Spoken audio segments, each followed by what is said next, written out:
Hey, where are you at, Eugene? I am in the studios of... I am at 6 Ounce Studios in downtown LA in the Arts District. But there's no one else here. You are in a Mike Sherman joint. Yeah. If people don't know who Mike Sherman is, he is a friend of MAEKAN's. Formerly he was doing a brand called NCNY, and now he does a slightly controversial brand called Chinatown Market. That's cool. The controversy I won't go into in this introduction, but... All right, today we are going to talk about how the on-demand entertainment world is well-defined, but not so much the education world. The purpose award shows play in the creative process, and whether we need to rethink that. And how a freelance photographer sheds light on the importance of getting stories told over getting paid. To dive right into our first topic, we're talking about how the on-demand entertainment world is well-defined, as highlighted by an author at TechCrunch. You know, there's a lot of things such as HBO, Netflix, Spotify that give us music and movies and TV shows when we want it, where we want it. But that same model hasn't really been applied to education or to learning on an individual level. So, is there a future for personal and business-minded options in the knowledge economy? First off, I want to start with this question. How do you currently pursue further learning? And I break further learning down into two things, like hard skills, like, how do I perform this skill set in Photoshop? And another one being more of a soft skill, like, how do I manage people? Things that don't necessarily have a very concrete answer. So how do you approach learning, Charisse? So for me, when I technically have a skill or some kind of process that I need to figure out, I usually just Google it. So if the problem is like, how do I adjust font sizes in InDesign across all headings, for example? Okay, something like really specific, I will just Google that exact sentence. And then I'll wind up on like some FAQ page or a help forum or a YouTube video. And I just go through the search results until one of them gives me what I want. Okay, so that's for like hardware skills, I think, that you're describing. Which I generally do the same thing as well. Right. Yeah, because I mean, I use Adobe Creative Suite mainly, but you also use a set of software that you've just picked up, like Ableton, right? Yep. And then what you're talking about for softer skills, I read. Like, I'll identify, let's say I wanted to learn about, I'm a freelancer, so I want to learn about how to price my work properly to adjust it to my value. And so I've read a book on that. Oh, you read a book. So you didn't actually Google that as well? No, I didn't. Interesting. So I think that there's definitely something to be said about what I just mentioned, because I think a lot of what the article kind of alluded to was for people that are looking to continue their education, and maybe this is something that your employer or whoever is looking to, I guess, bring employees up to speed in an economical manner. What I find interesting is how we pursue this is very disjointed. And I think they bring up a great point, is that like there are sort of platforms that exist currently that are all over the place. Like, there's Khan Academy, there is stuff like Lynda. Yep. There's Google, right? And so what I think is interesting is that what you've mentioned is you go to different places for different learnings. Have you ever heard of stuff like Lynda or Khan Academy that are kind of these poster childs of online continued education? Actually, regarding Lynda, so Lynda is the thing that is mainly pitched to people like me who are young designers as being a really useful tool. And when I was in university, we had free Lynda subscriptions. Like, as in, because I went to an art school and they thought Lynda would be helpful. So we all had like unlimited access, except I never used it. So, why is that? So maybe that was like young Charisse being dumb and like not, taking full advantage of resources available to me. But I also think that it was partially because I still needed like a little bit more guidance. Like now, actually, Linda would be more useful to me than when I was a uni student. Because as a uni student, you give someone like this huge database, it's still like throwing them into a library and not telling them where books are located. Got it. So you kind of need to find the solution to your problem on your own. You would actually, it still required like self-initiated learning. Even with access to a database, you would have to be motivated enough to go and find the things that you wanted to learn more about. I'm curious to know who you think the audience is for a like new knowledge base.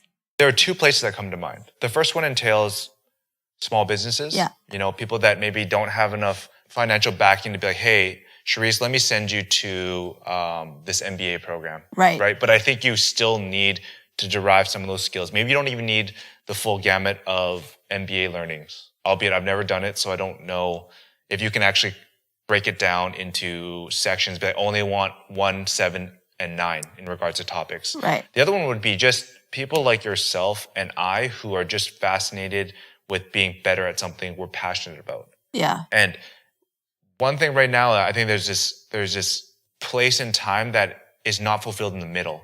And it's like, how do I become accredited in something with structure, with all the necessary capabilities of being someone that could professionally pursue this skill, right? Because right now, if you go to Linda, like, I don't know if you having I don't know if you go to Linda and complete a task, if you can put a lot of weight in that in regards to you pursuing a job. Like, would you ever feel comfortable putting completing a section of Linda on your CV, for example? Actually, what is relevant to this question for me is Code Academy.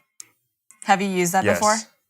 I'm pretty sure I've used it. I mean, I've used something that is sort of along the same lines that allows you to just pick up different coding skills. Yeah. So for people who don't know, Code Academy takes you step by step through basic coding skills, like from ground zero. So anyone can learn to code. It's super easy. I did complete like a full course in that, and I don't really retain it. But if I had like continued advancing through it, I wouldn't say like accredited by Code Academy, but I would add PHP or JavaScript to my CV. But what if there was a platform that was accredited that, you know, as someone mentioned as is mentioned in the article, it's the Netflix of continued education that has a sense of validity behind it. It's like, hey, you know what, you went here and you passed, and this is not some BS, this is legitimate. That I think is what is missing. And I believe that from my understanding of talking to people that are looking to kind of redefine the educational model in our current digital age, that is kind of something I feel, if you could crack that nut, that would essentially change the game. I have another question. So assuming you're right, like someone makes this, then it would be industry changing. How are you going to bring people to it? Like, how would you draw that audience that you identified, like the small businesses and individuals like you and me? Doesn't the fact that it's accredited already make it a point of differentiation, though? So, like, accredited by who?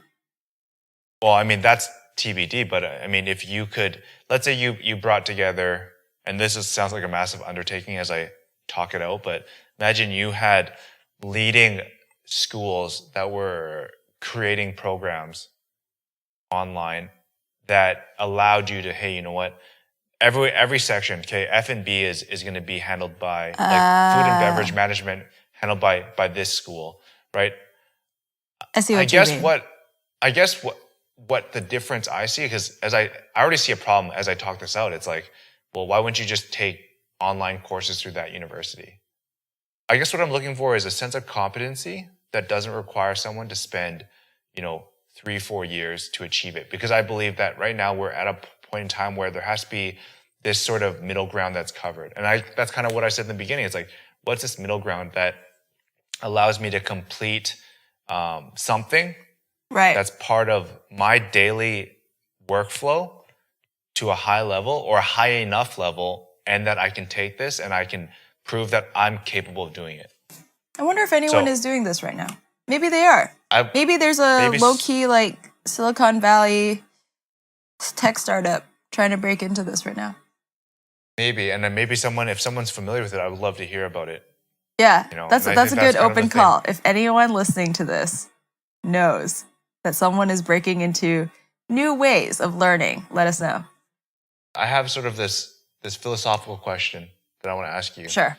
If you could be implanted with knowledge without going through the process, would you take it? Would you be down with that? Or do you find value in the learning process, despite how frustrating it may be? Because I'm thinking about this, and I generally love the process, but if you could just give me the knowledge without spending the time or the kind of the rigor of going through it, I think I would take it. This is very uncharacteristic of me. I would really appreciate being implanted with, how should I define these? There are some things that I really struggle to grasp, okay? And one of them is accounting, okay? So since becoming essentially a small business owner, I've had to learn a lot about accounting, and it's been really hard. I don't think I would lose out on any kind of process if you just gave it to me, like if you just put it in my brain. So there are some skills where I'd be like, yes, just give me that thing. And then there are some, like what you mentioned before, like learning to be a manager, where I imagine the process is important. Like the process is the valuable essence of learning how to be a good manager.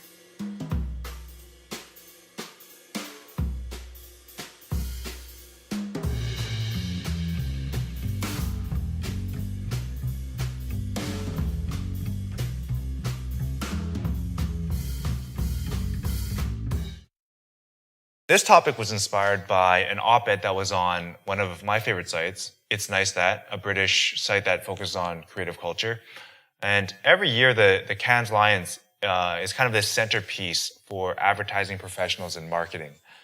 The op-ed was by Yes and Pepper's Andy Bolter, and he offers his opinions on the current Cannes Festival and what it represents. For those unfamiliar, every year, the Cannes Lions is sort of the centerpiece for advertising professionals and marketers. It was previously known as the International Advertising Festival.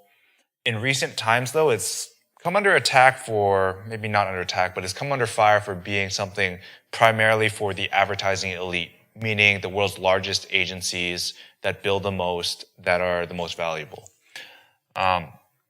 So according to Advertising Age, they were quoted as saying there was costs upwards of $20 million for flights, accommodations, and entertainment. And this was in regards to Publicis. So Advertising Age was quoted that it costs upwards of $20 million for flights, accommodations, and entertainment for a larger agency like Publicis, who sort of kicked off this big stink because they announced that in 2018 they're going to pull out of the Cannes and instead focus on a new AI platform, a new AI project they're working on. If you look back at the op-ed by Andy Bolter, it's not necessarily that the monetization of the festival, which, has just really become sort of this big meeting point. And with that, when you have industry events, they generally become very expensive. It wasn't about the fact that you're making money. No, it was more about the fact that these lavish displays really sort of represent only a slice of the marketing and advertising world. So it's really for the upper echelon, and it sort of calls into question, does it actually serve as the award show for creative culture or for advertising? So maybe you can start off by providing some insight into your own thoughts, Cherise. First of all, I just wanted to add a little bit more information to this news item. Publicis, in case you didn't know, is actually the parent company for Leo Burnett, Saatchi & Saatchi, and BBH. So Publicis as a name is maybe less well known than the three that I just mentioned. And the fact that Publicis is pulling out of the awards means all of those branches, like globally, are not going to be entered in the awards either. So one of the,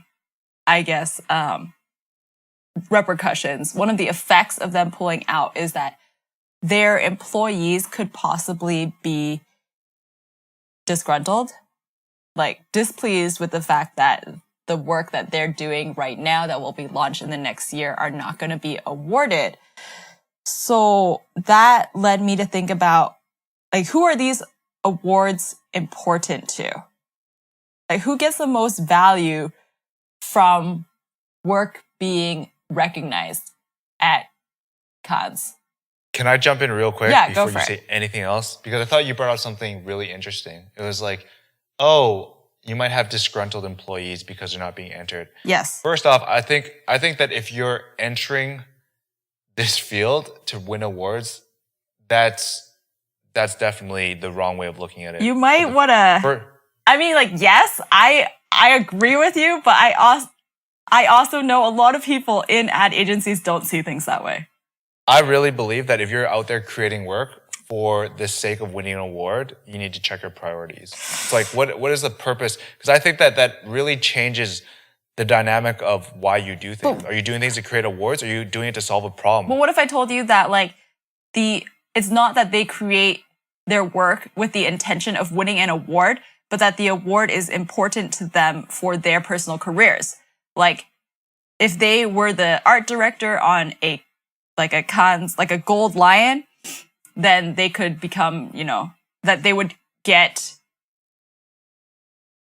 equivalent promotions or salary raises or opportunities at other agencies. I agree with you. I hope that they're not in it for the award, but I think right now in that ad industry, there is still a culture of awards, of that lion being equivalent to personal value and therefore being equivalent to what you get. Which I would jump in and very quickly say, that's exactly why agencies are in so much trouble, because the misalignment of their goals and what they're trying to do, immediately you're like, what are you even doing? Like, what is the purpose of your job? Because on top of that, I can tell you right now, and this is sort of like an aside, but a relevant aside, is that MAEKAN is in many ways a publication, but it also does agency work. And the agency work it does is not something we pursued, but people came to us. And I find it very fascinating that us not even promoting ourselves, not even seeking business as an agency, is able to come in and win business. And it's not even from small startups. It's actually from big multinational companies that are interested in working with us. And I'm thinking to myself, we're not even an agency in the public's eye. MAEKAN is not an agency. Yeah, people are coming to us. Yeah. So what does that say about the overall agency landscape? And I think that you have so much fat at the top that you're immediately setting yourself up for disaster when the goal is no longer about doing great work. It's about doing work that fulfills an intent that I think is not, how do I say this properly? What crosses my mind is that you're pursuing work or you're creating work that fulfills a purpose beyond what advertising is for. Advertising isn't necessarily created to win an award. Although I guess that's kind of the direction things are going, right? I mean, we've seen it. You know people that personally are out there to win awards and accolades, right? Okay. I want to make a disclaimer before we continue and say that all of the work that wins Lions is really good. Like, I checked. I went through like 2017 awards and the work deserves it, like deserves recognition is what I'm saying. Not like I'm giving value to a lion and saying like they deserve a lion, but like they deserve wider recognition in my opinion. And I do think that the work that is selected is still worthy of being looked at as aspirational. Like, as for me as a designer, like looking at it can cause me to have new ideas, right? Like that's good. That's a good thing. So I just want to say that first, and then to remark on what you were saying about the demise of agencies or like how that industry is struggling. I agree. I think what is happening with Canes and Publicis pulling out is just another symptom of this industry's problems. And what you might find interesting is that Canes has actually switched from being heavily agency focused, like mostly entries from agencies, to being more entries from clients. And what that means is that a lot of the big clients, like McDonald's, for example, are moving to in-house teams or like trying to build bigger and stronger in-house teams because whether they've identified this as the exact reason, they are losing faith in the agencies they've been using. Which agency is the one that handled the Pepsi Jenner ad? Oh no, that was internal. That was their own team. Exactly. So oh, you just set me up. I just set you up because I think it's like I think that's kind of fascinating because at the end of the day, it's like you're creating all this extravagant work, which to me personally, like I don't know if I really care about high quality advertising in the sense that what I'm seeing. But okay, so do you know who won? I don't know what to call. I forget what the term is for like the grandest prize at the Lions, but they won like 4 of the top awards. Which video was it? No, I have no idea. It's Fearless Girl. Does that ring any bells? Fearless Girl is that like bronze statue of the little girl in Wall Street where she's standing defiantly in front of the charging bull. Got it. So I don't even know if you were aware that that was an ad campaign. But well, now I know. There was a little bit of controversy when it was placed there because people were like, it was almost like guerrilla art, but it's not. It looks like guerrilla art, but it's an ad campaign. And that was done by MAEKAN, I think. I am right. It is MAEKAN. It's not State Street Global Advisors? MAEKAN is the agency that worked for them. Sorry, because we're focusing on the agency and not the client right now. Got it. Yeah. Got it. And they're the big winner, and I think they deserve it.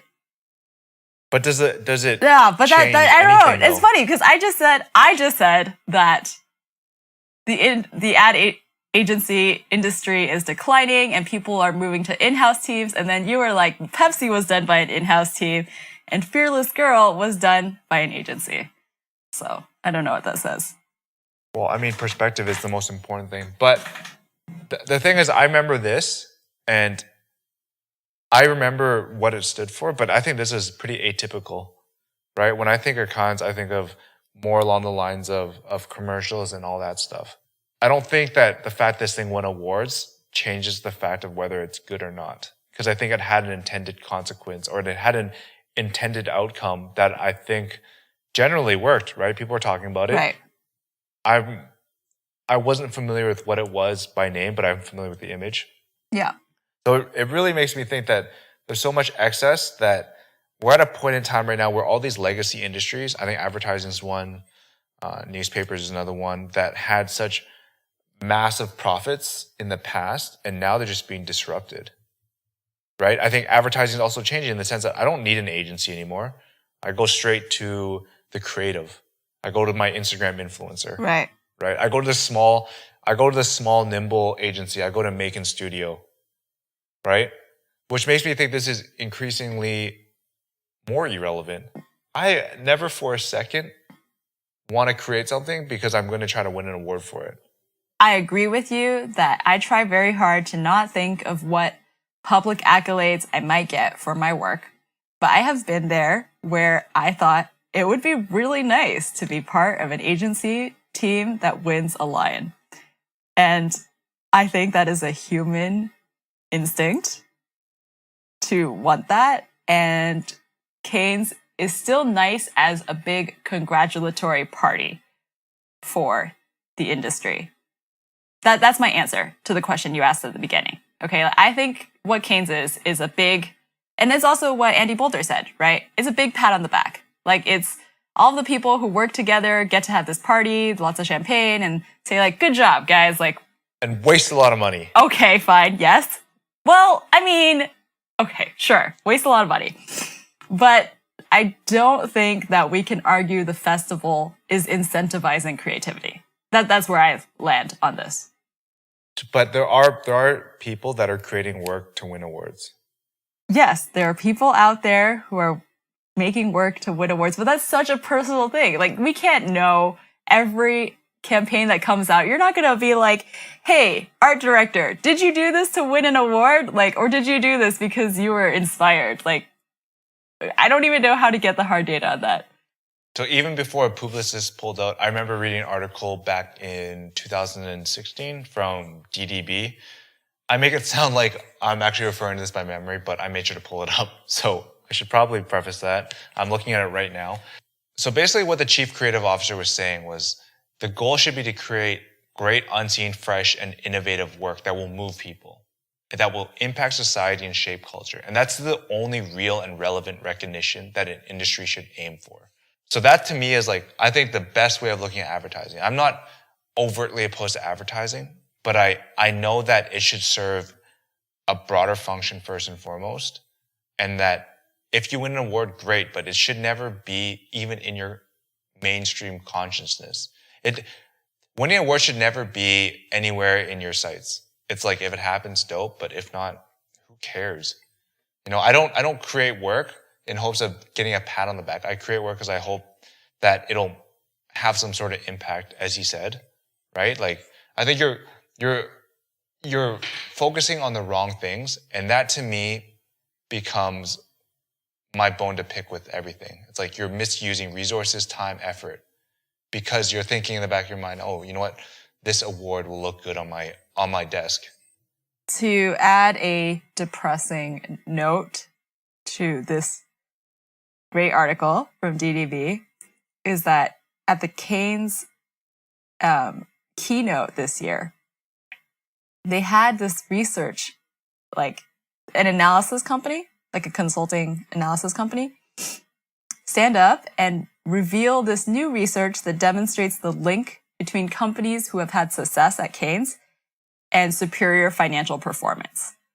So basically, Cannes itself recognizes that DDB, Publicis, agencies are having this like kickback to awards, and they are trying to show stats that prove they're still relevant, that an award equals creativity and that an award equals financial success. I think maybe financial success. I don't know if it necessarily means creativity. Oh, I think creativity comes first, and what I'm optimistic about is that ad agencies are falling more in the same boat as DDB and Publicis, and they know that by doing work that he said was great, unseen, fresh, and innovative, money and accolades will come. But the primary incentive is to do work that fits those qualifications first. Does that make sense? Like, it's the idea of when you focus on the money and the recognition, you actually won't produce work that gets it. You have to be trying to make work that changes things. And then if you are successful, you'll get the other good stuff too. So if I understand correctly, these companies that are pulling out have directly benefited from their success at award shows. Yes. Oh, well, Cannes argues that they have stats that argues that the awards lead to greater financial success. But then again, is there great work that is being created but cannot participate in these award shows? Yeah. Which I think is the more critical thing. Like, would I ever go to an award show? Honestly, I think I've put it out there that I'm so anti-award show that it would be contradictory if I did show up. So maybe I'll just make that decision for myself right now. But beyond that, I think the financial implications that are required for me to attend already, like, that's a turnoff for me, right? Like, I don't know if making that money, I don't know if attending an award show would be the use of money that I would be interested in. But to that point too, like, I'd be very interested to know, like, some of the bigger companies that are out there that sort of dominate the space. Like, for example, Vice, as we know, is really big in the advertising world, right? Yeah. For their efforts. I would be interested to know how Vice does amongst these more established sort of traditional players. I do think you bring up a point that we didn't really talk about, or we didn't elaborate on, which is that I'm sure there are many small boutique agencies who do great work that it just doesn't make sense for them financially to enter awards. Like awards don't validate whether something's good or not, but I guess if you have it in front of a high level jury who've seen a lot, that are respected and have a way of critically analyzing something, then I guess there is validity in that. I don't doubt that. Well, I also think that it's an easy shortcut for clients to take as well when they're picking an agency. Or like an easy shortcut for people who aren't more aware of what agencies do to just look at that. It's like how if you're not really into movies or you don't spend a lot of time keeping up to date, then if someone tells you like, oh, it won the Oscar Best Picture, that's like a quick way to say it's worth your time. Award shows serve a purpose, but have they just become so bloated and misaligned, and the focus now is less about the act and more about the business? And that, I guess, is where my bone is to pick.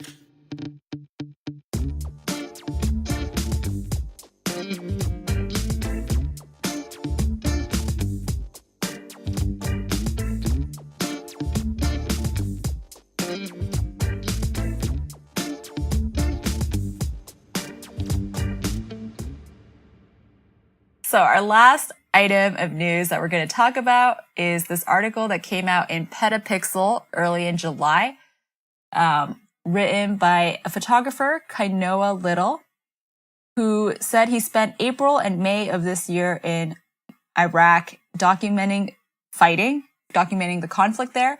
And when he came home and tried to find a buyer for his photos, there were no takers. So he decided to release them for free. Little makes this argument that strikes me as manipulative. And I want to see if you see it the same way. He argues that the soldiers and the refugees expected him to tell their stories.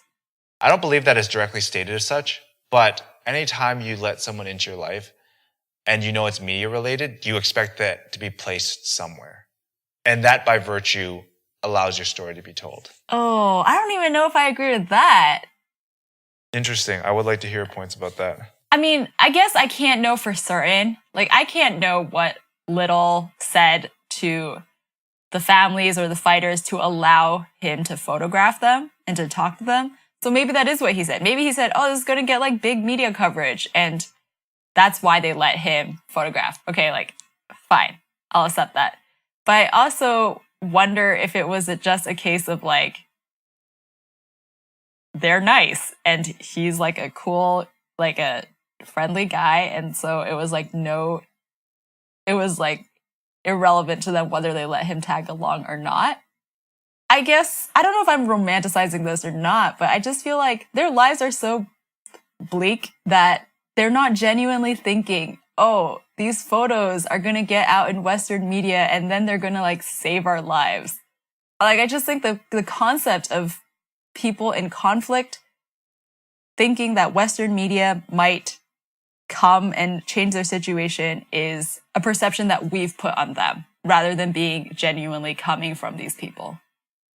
What I think you say is definitely interesting because, I mean, we're taking a little bit of liberty here to kind of think what other people are saying. Right.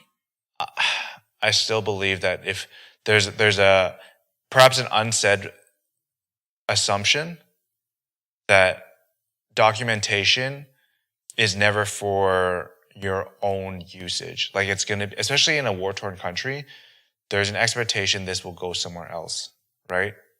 I don't know if you're right. I mean, we can hypothesize, but you're right. I mean, without we're both hypothesizing, but which is fine.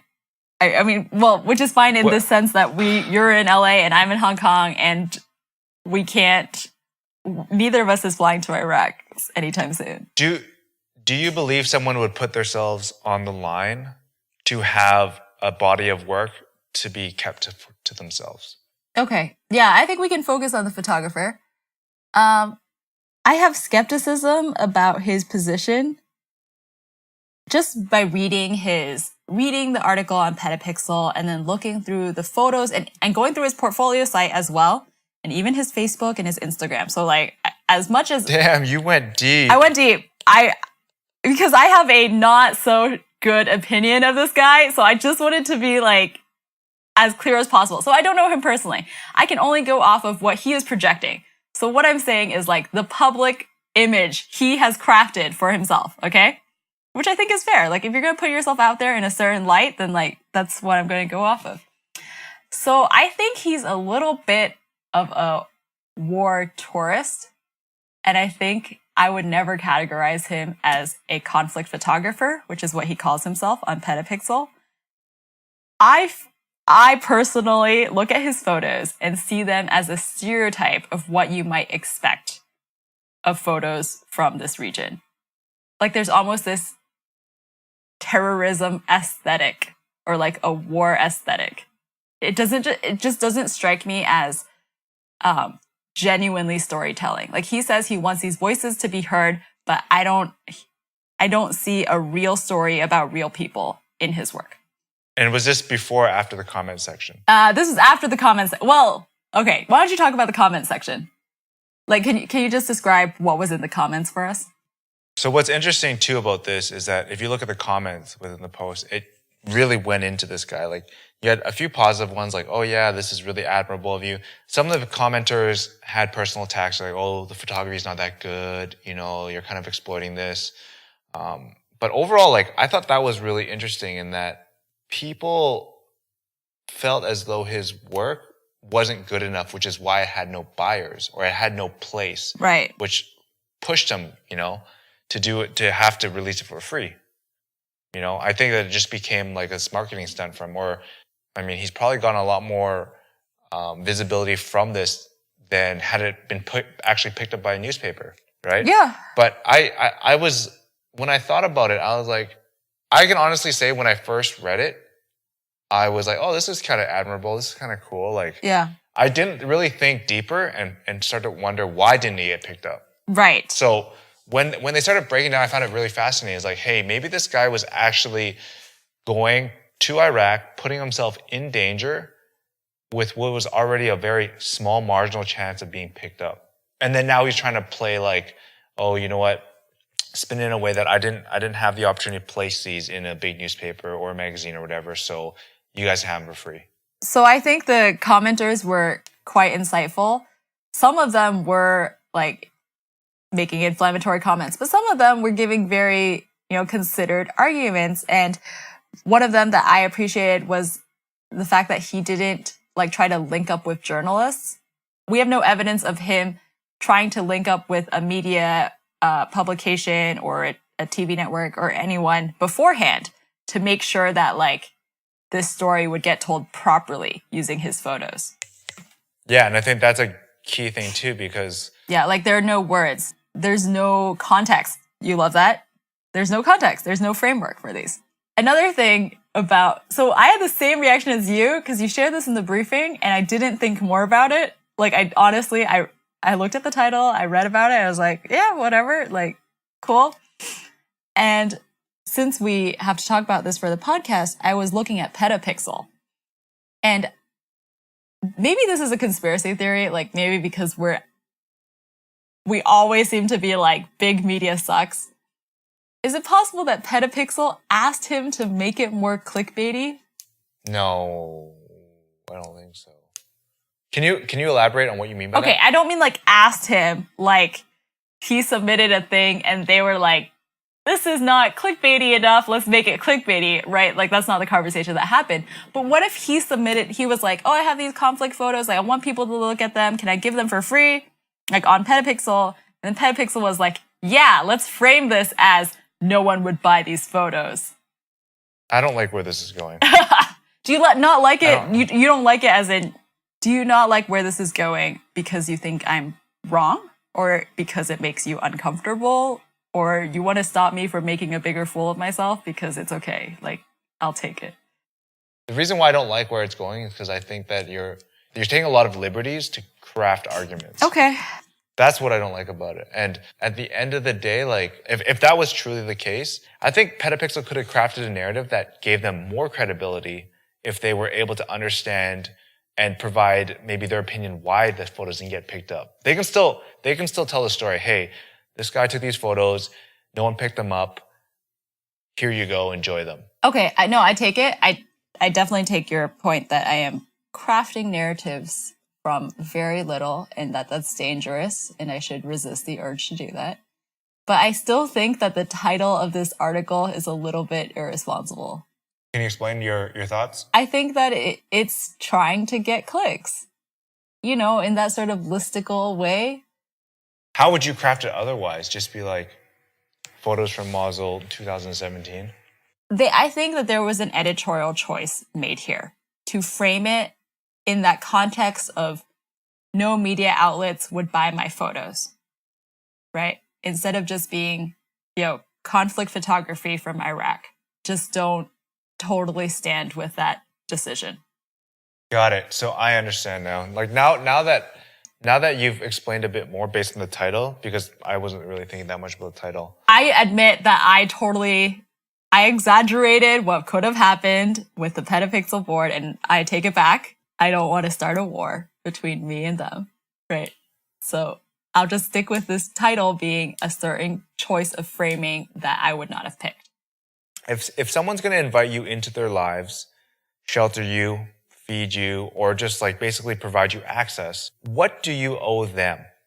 Do you owe them a story that should be seen, period? Not to say like, hey, you know what? You can't guarantee that, hey, if I get commissioned, that this story won't get cut. But do we have a duty to repay them in some way? Do you think that we need to find a home for it? Even if it's our own home, a home, period, for it to be seen. Do you owe it to the person that's providing you access?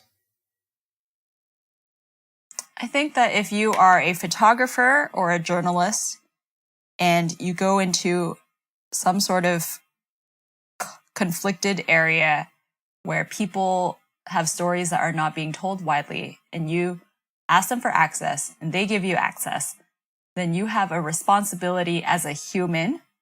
Okay. I say human because I don't think there's like a contract. It's not a legally binding contract, but you've entered into an agreement as a person to try and share their stories in whatever way you can, as genuinely and honestly as possible.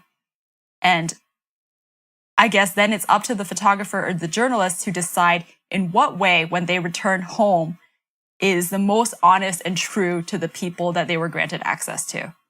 So perhaps there are some people who pick ways that you and I might disagree with that being the most honest and true way, but it was a way that they thought was going to get the story out. Okay, I think that's what happened here. No big media outlets will take a story. You can still publish a story as honestly as you see it, you know, on Medium, on Facebook, on Instagram, on platforms that are under your own control. And I know that it's not the widespread access of like a CNN, but that's still a way of telling a story. When someone lets you into your life, you know, it's a very private moment. It could be a dangerous moment. It could be a lot of things. But to open up and provide a sense of vulnerability to you, the least you could do is find a way for them to have a memory of it, right? For you to like, to hold on to this and to not divulge it to the rest of the world, even though you might only have 10 followers. I don't care. It's like, at least provide an opportunity for it to live somewhere. Yeah. Yes. Right. And that to me, like if I look back, this is kind of what I looked at when I first came across this. I didn't look so deep as to think, oh, you know what, like the photos weren't that great, that's why they didn't get picked up. Or there's a lot of other sort of stipulations as to why this didn't run. You know, I really took it at face value, and I still believe what we both agree upon to trump any sort of nefarious, is that the right word? Nefarious, yeah. Any sort of like, whether or not the photographer should have done his homework, I don't really care about that. I mean, you went into a place that opened up my eyes to something that maybe I wouldn't have seen otherwise. You know, maybe if this was on CNN or this was on the New York Times, I would have just quickly scrolled past it, or I would have never even looked at it. But since it's on a website focused on photography, which I check regularly, all of a sudden it's opened my eyes. Can I use this opportunity to plug someone that you should look up, like homework? Yeah. There's a journalist called Rukmini Callimachi. And I know it's not really fair to Little to like place him next to her because she's like a Pulitzer Prize winning journalist, but she's amazing. This woman does really in-depth reporting on ISIS. I think it's worth everyone's time to look into her work. I'm not trying to use this as a comparison. I'm just trying to plug this as an opportunity for us to learn more. I'll definitely check it out and we'll put it in the show notes. I have to say this was incredibly taxing. I struggled to get through this. You've said this now like twice. We have to do our outro though. Do you want to do outro and then you want to tell me about it? No, this was actually, I was going to include this in the piece. Okay. Yeah. Why was it taxing for you, Eugene? I don't know. I think it was just difficult to I just generally like to have a point of view, but as I was talking through it, what I thought was my stance on it slowly sort of almost melted away. It's almost as though new things popped in my head that I would be like, hey, if I was hearing Eugene talk, I'd definitely be poking holes in his argument. You think to yourself, oh, maybe I need to address that. And that's kind of a difficult place to be in because you're trying to provide a point of view, yet it's continually shifting. The goalposts themselves are like moving to different places. I think what you're feeling is this vulnerability that we're putting ourselves into. Like we're exposing ourselves on this podcast, not in an indecent way. I just mean like we're exposing our thoughts as they are forming. I'm more than happy if someone was to listen to this and was like, hey, Gene, you totally overlooked so many points and I want you to be aware of this, and this. Or someone who's going to cons every single year who can provide me insight into why this needs to exist. I guess you know what, if I frame it like that, I will 100% continue to just take one path and one path only, knowing that it's susceptible to someone that knows more or has a different point of view than me. I think this is a good point to open up the email inboxes. Is that fair? I was going to ask you anyway. If you want to get in touch with either of us, you can email eugene@maekan.com or Charisse@maekan.com.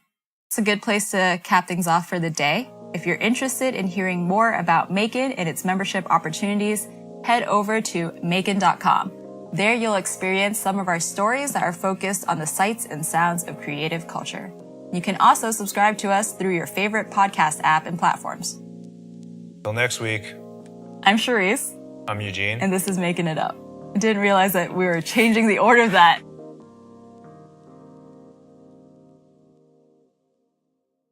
You want to know more about the Lyft Uber thing? Yeah. Okay, first of all, why are you on an hour-long Uber Lyft ride?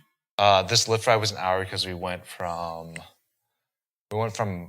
Palos Verdes to like Echo Park or something. So it was super long. Was there traffic?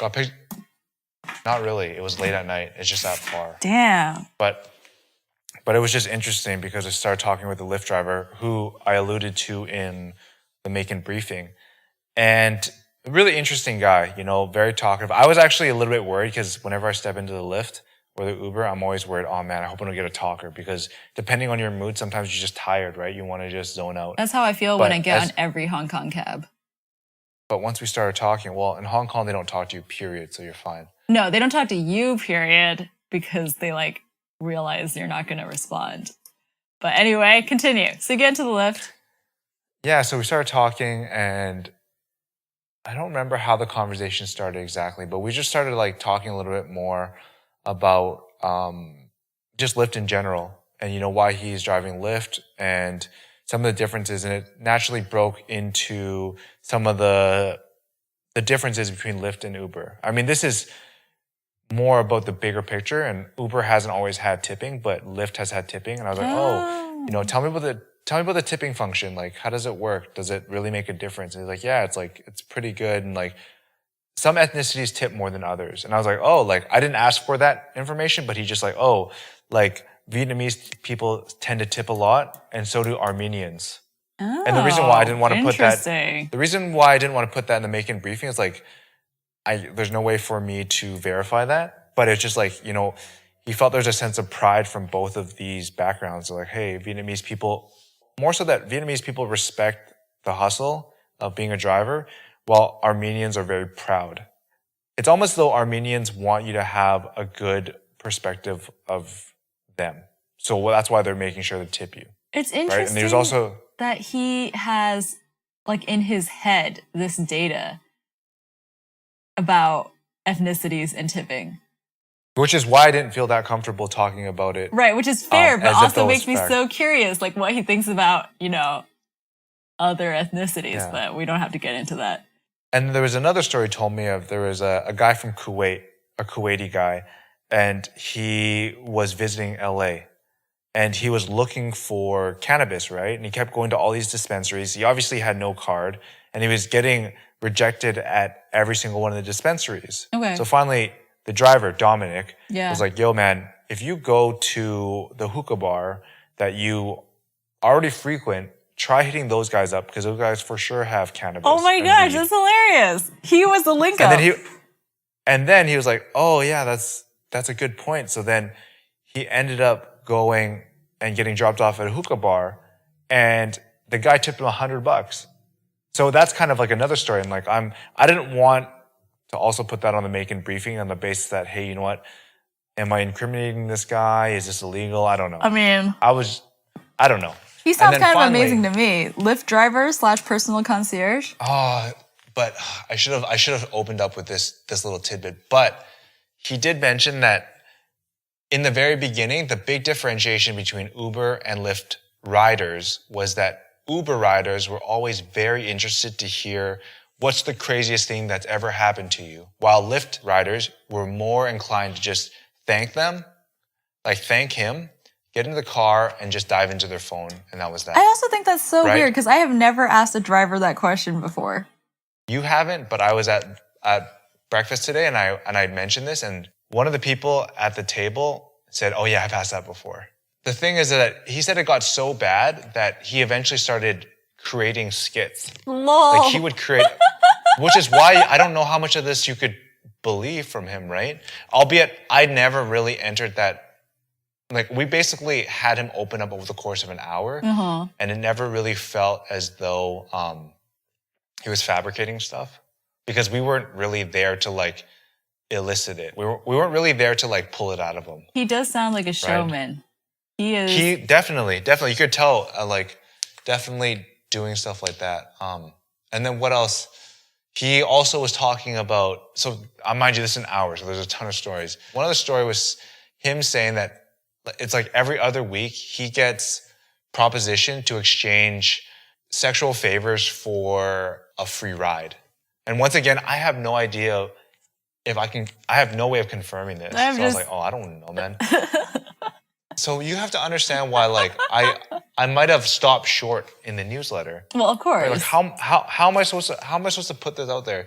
So you're saying like, yeah, and it's often like the ones that he probably wouldn't even. I mean, he was joking around, but he's like, oh, you know, there's no one that's asked me to exchange sexual favors for a free ride that would make me think twice about my kids and my wife. Lol. You know what I mean? I love that he put it that way.